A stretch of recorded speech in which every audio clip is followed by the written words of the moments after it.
और अभी आप देखिएगा एक नोटिस सभी के चैनल पर चल रहा है और विद्यार्थी के पास पहुंच चुका है और विद्यार्थी सोच रहे हैं कि क्या यही नोटिस दिया जाएगा, इतना सीट ऐड हो जाएगा, इस पर भी बातचीत करेंगे। और एक पेपर में आज का दिया हुआ था कि 70% महिला शिक्षिका की बहाली हो सकती है 1 to 5, 6 to 8 में, उसकी क्या बात है उस पर भी बातचीत करेंगे।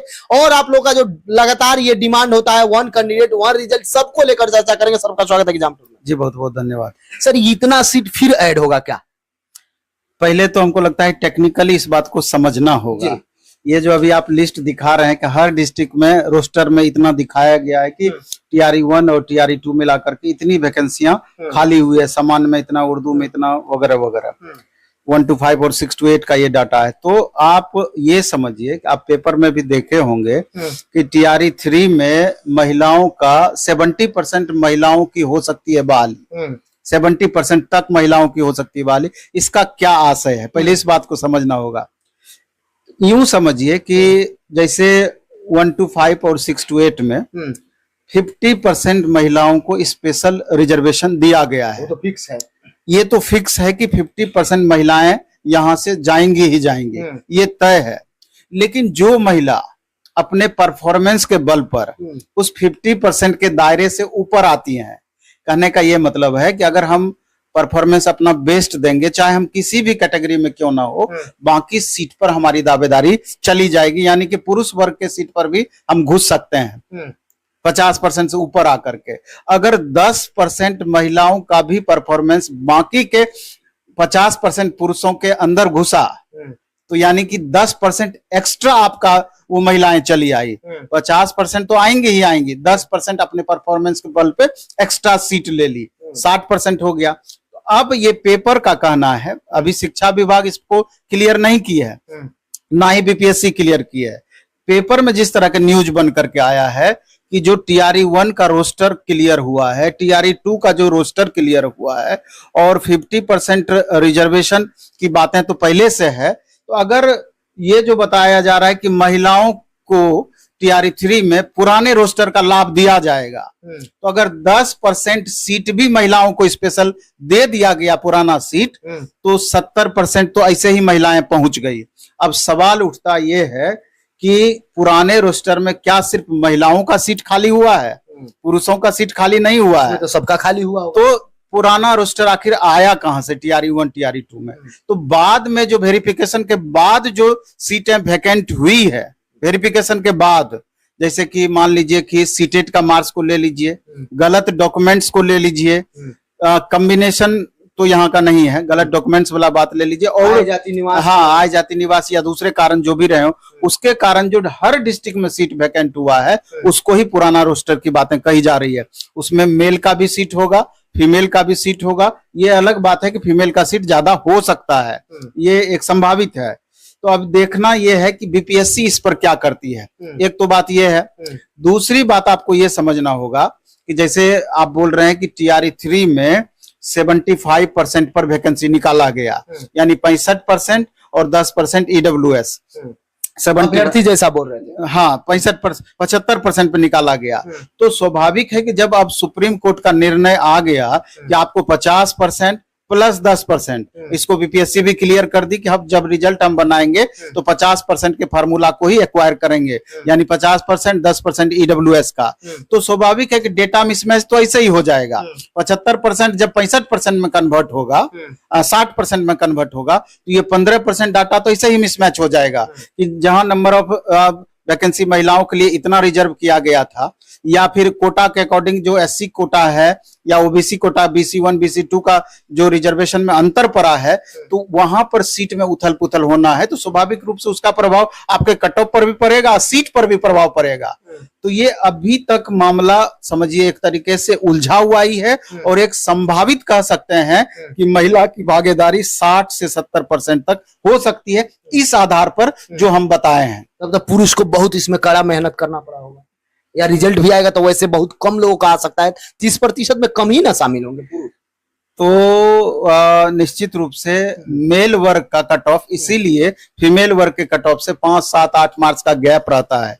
और ये इसी कारण से आप देखेंगे कि जो भी टीआरई 1 में रिजल्ट बना, टीआरई 2 में रिजल्ट हुआ, या जो कट ऑफ भी बताया जाता है या बताए, तो उसमें महिलाओं पुरुष में 5 से 6 मार्क्स से या 8 मार्क्स 10 मार्क्स का मार्जिन दोनों के बीच में रहा। कारण यही था क्योंकि एक एक मार्क्स के मार्जिन पर सैकड़ों बच्चों में उथल पुथल संभव है, तो 5-6 मार्क्स में तो बहुत ज्यादा का फर्क पड़ जाएगा। तो यही कारण रहा है। सर, क्या जो आप बता रहे हैं कि 65% या 50% वाला जो बात चल रहा है, उसी कारण से रोस्टर मांगा जा रहा होगा? नहीं तो उस समय तो वैकेंसी रिलीज हो गई थी।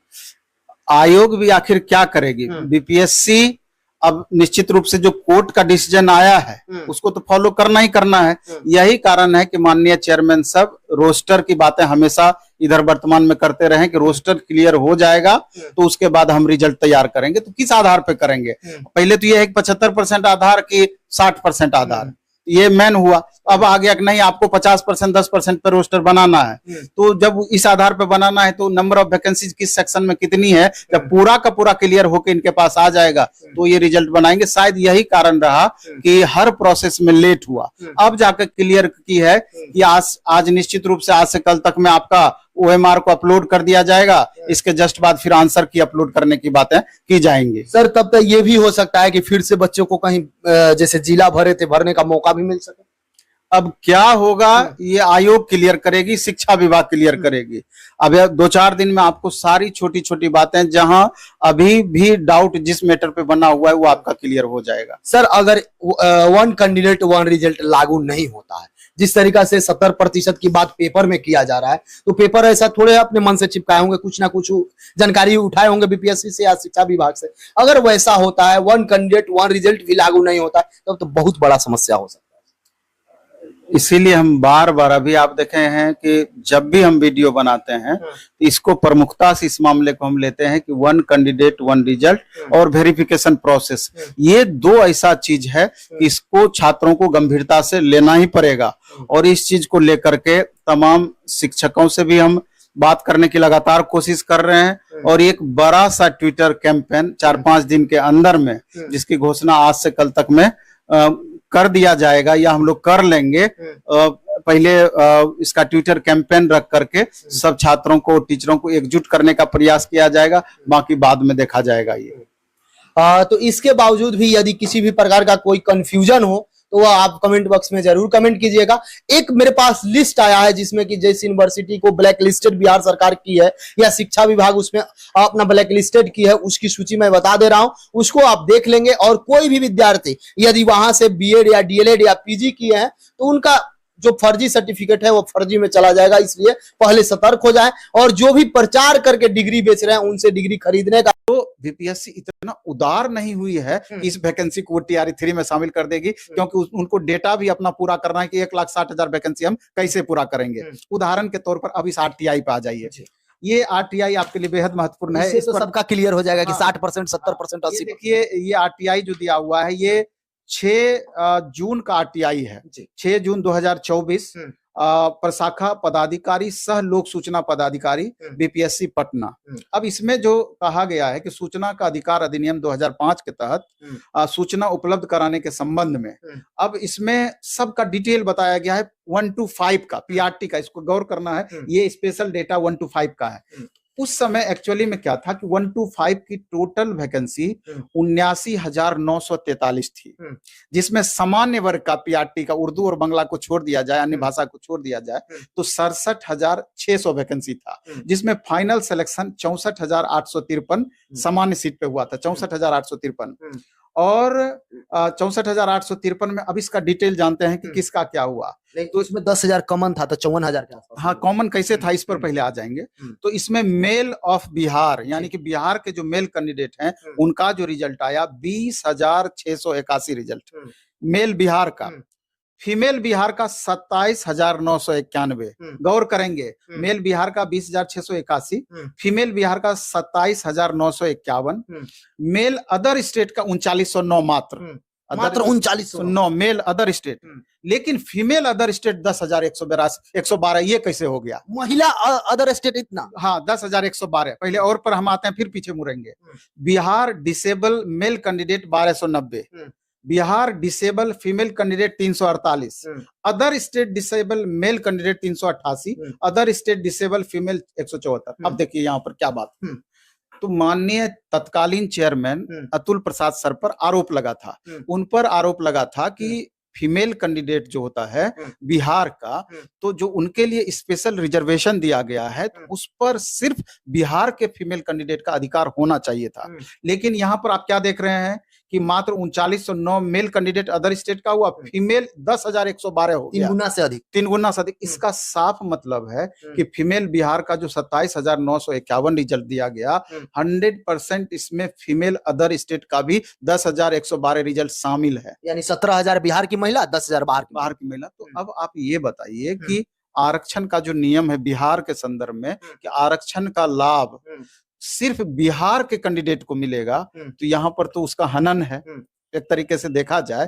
तो यहाँ पर तो जब अदर स्टेट के महिला को आप यहाँ पर आरक्षण का लाभ दिए तो मेरे ख्याल से आरक्षण का रोस्टर का पालन मेरे ख्याल से नहीं किया गया। तो ये तो अब कानूनी तौर पर जो जानकार होंगे वो इसकी व्याख्या डिटेल करेंगे कि वास्तविक रूप से क्या है, लेकिन जो ये देखने से प्रतीत होता है उसके आधार पर लगता है कि अदर स्टेट की फीमेल कैंडिडेट भी बिहार के फीमेल कैंडिडेट में शामिल है, और संभवतः यही चीज TRE 2 में भी हुआ। लेकिन ओवरऑल जब डेटा आप देखेंगे सर तो एक डेटा और भयावह है, यहाँ पे देखिए Bihar disable female 348, other state disable female 388।